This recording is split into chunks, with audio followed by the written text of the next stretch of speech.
Imagina llegar a Teotihuacán hace casi 2000 años. Frente a ti se alza un templo cubierto de color.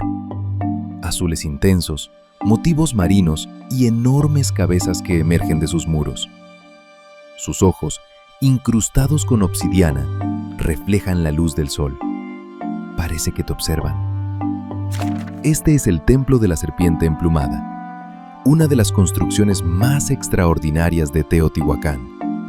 Aunque es más pequeño que las grandes pirámides de la ciudad, se encuentra en el corazón político de la antigua metrópoli y concentra algunas de las expresiones más refinadas del arte teotihuacano. El templo forma parte de la ciudadela, un enorme complejo donde probablemente convergían el poder político y el religioso.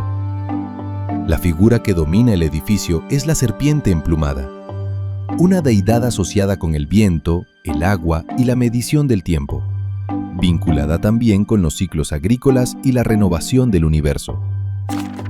Originalmente, el templo contaba con 7 cuerpos decorados con serpientes, conchas, caracoles y misteriosos rostros rodeados de plumas. Todo el conjunto debió ser una visión deslumbrante, llena de color, reflejos y movimiento. Pero este lugar también fue escenario de rituales extraordinarios.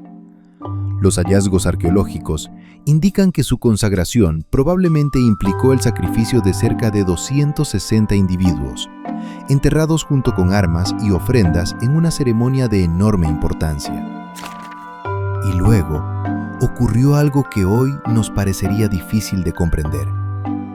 Los propios habitantes de Teotihuacán cubrieron deliberadamente el templo con una nueva estructura. No sabemos exactamente por qué, pero ese acto terminó preservando gran parte de su decoración durante más de 1000 años. Su mayor secreto, sin embargo, permanecía bajo tierra. En 2003, se descubrió un túnel sellado de aproximadamente 120 metros de longitud. En su interior, aparecieron cerca de 50.000 objetos y una cámara que parece haber representado simbólicamente el universo y el inframundo. A casi 2000 años de su construcción, algunas áreas de este complejo siguen parcialmente inexploradas. Y quizá por eso, el Templo de la Serpiente Emplumada continúa siendo una de las construcciones más fascinantes y misteriosas de Teotihuacán.